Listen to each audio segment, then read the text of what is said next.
Nobody tells you this, but the most dangerous moment in your career isn't getting fired. It's getting promoted. I know that sounds backwards. Promotions are supposed to be wins. They come with champagne and congratulations, and a bump in your direct deposit. But here's what the research actually shows. A study from the National Bureau of Economic Research found that workers promoted to management positions experienced a 23% increase in work hours, a 15% decrease in job satisfaction, and were significantly more likely to be on anxiety medication within 18 months of their promotion. They got the title, they got the raise, and they got measurably, quantifiably unhappier. The reason has nothing to do with effort or intelligence. It has to do with a fundamental misunderstanding about what a promotion actually is. We treat promotions like rewards. Gold stars for good behavior. You did well, so here's something better. But a promotion isn't a reward. It's a job change. It's a lateral move into an entirely different profession, disguised as an upward step on the same path. And most people don't realize that until they're already drowning. Think about what happens to a great surgeon who becomes head of the department. Yesterday, their job was precision, focus, steady hands, and deep anatomical knowledge.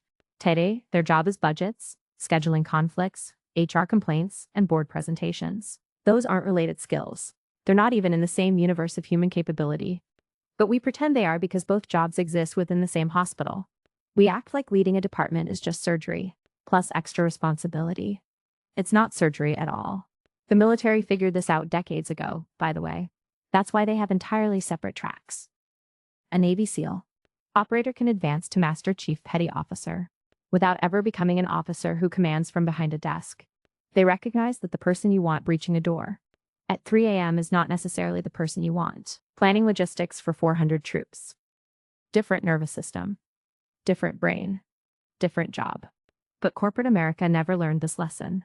In most companies, there is exactly one ladder, and it points in exactly one direction. Up means management. Management means meetings. And meetings mean you will never do the thing that made you valuable ever again. Here's a number that should disturb you. Harvard Business Review tracked 2,600 employees through job transitions over 5 years and found that individual performance scores dropped by an average of 18% in the first year after a promotion. Not because these people got lazy, because the metrics that defined success in their old role became irrelevant in their new one. They were fish being graded on their ability to climb trees. And the system has a cruel irony built in. The harder you work to prove yourself after a bad promotion, the more you lock yourself in. You stay late, you skip vacations. You push through the misery because you tell yourself it'll get easier. But the misery isn't a growing pain. It's a signal. It's your brain telling you that you're operating outside of what you were built for. Ignoring that signal doesn't make it go away. It just transforms into chronic stress, insomnia, and eventually burnout. McKinsey published a report showing that 54% of executives at director level and above show signs of burnout, not mild tiredness. Clinical, diagnosable burnout. These are people making $300,000, $500,000, sometimes more, and they're physically deteriorating because they took a job their nervous system was never designed for. The money is real. The damage is also real. Now, there's a social dimension nobody wants to confront. When you get offered a promotion, it's not just your boss offering you a job. It's your identity being tested. Your parents asking when you're going to make director. Your spouse calculating what the raise means for the house you've been eyeing.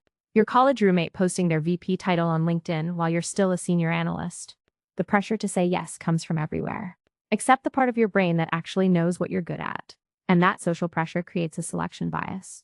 The people who say yes to promotions aren't necessarily the ones who'd be best at the new job. They're the ones who are most susceptible to status pressure. They're the ones who conflate title with worth. Meanwhile, the person who would actually be a brilliant manager, the one with natural empathy and organizational instinct, might be perfectly content in their current role and never volunteer for the upgrade. So the system selects for ambition and filters out aptitude. There's a financial illusion at play too. Let's actually do the math that nobody does. Say you're a senior designer making $140,000. They offer you creative director at $75,000. That's a $35,000 raise. Sounds incredible. But creative director means you're now responsible for a team of 8. You're in client meetings 3 hours a day.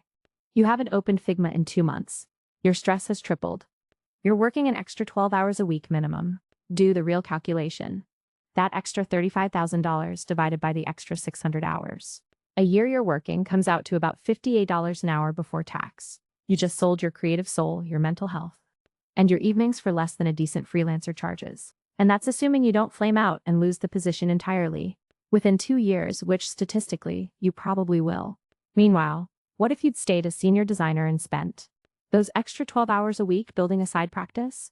Or developing a specialty that would let you negotiate a raise in your current role? Or simply living your life in a way that kept you sharp and energized for the work you actually loved? The opportunity cost of a bad promotion is invisible because we never calculate it. We just see the bigger number on the offer letter, and our lizard brain screams yes. Here's something fascinating that's happening right now in the economy. The value of deep specialist work is increasing, not decreasing, as AI tools handle more of the coordination and administrative work that managers used to do. The premium on people who can actually build, create, and solve hard problems is going up. Companies are discovering that a team of 5 exceptional individual contributors, with AI handling their scheduling and communication overhead, can outperform a team of 15 managed by 3 layers of hierarchy.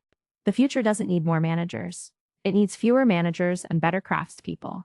Spotify figured this out early with their dual-track career model. Engineers can advance to distinguished engineer, which in compensation and influence is equivalent to a VP, without ever managing a single person. They spend their careers going deeper, not wider, solving harder problems, not managing more people.